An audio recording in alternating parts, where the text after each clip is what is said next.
Ahead of next week's Jersey City Board of Education race, Hudson County View had a chance to sit down with the gas team, Trustee Vidya Gangadin, candidate Neil Abadie, and candidate Dominique Smith. We have amazing educators, and we trust their judgment on so many levels. One thing that I would like to see that can be revamped is the way our negotiation process is with our teachers' contract.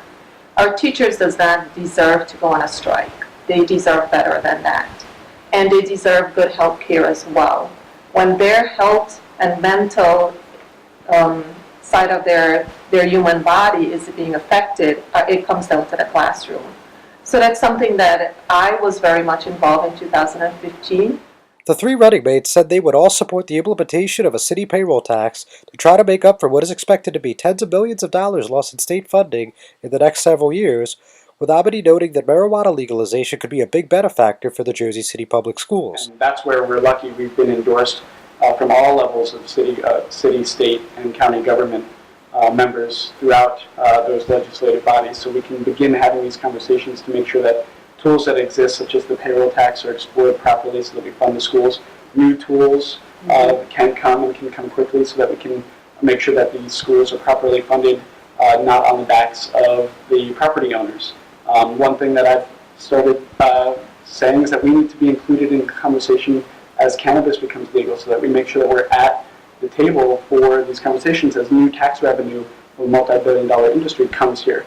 The schools cannot be an afterthought in that. We need to be at the forefront of that. On the subject of multiple former school district administrators suing the BOE for discrimination after their contracts were not renewed in June, Gangadin said she was strongly opposed to the way the matter was handled, particularly since it could leave the district on the hook for $35 million. I said, we have not evaluated these employees. How are we not renewing them? There has to be a reason as to why it's a non-renewal when the superintendent is making a recommendation for renewal.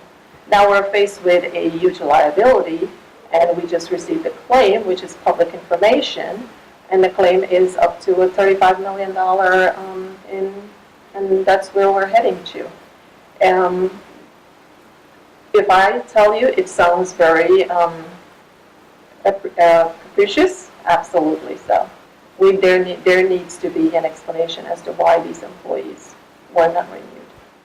When given a hypothetical scenario asking if they would renew the contract of Superintendent Dr. Marcia Lyles in January if elected, the team was in agreement that they would, since the only metric to judge her performance right now is improved park scores. There is no voted upon metric right now for that in place. If you look at just scores overall, they recently came out with the park scores, and if that was your only metric, because that's the only thing that's been tangible that you can point to right now, we've improved in nearly every aspect of that.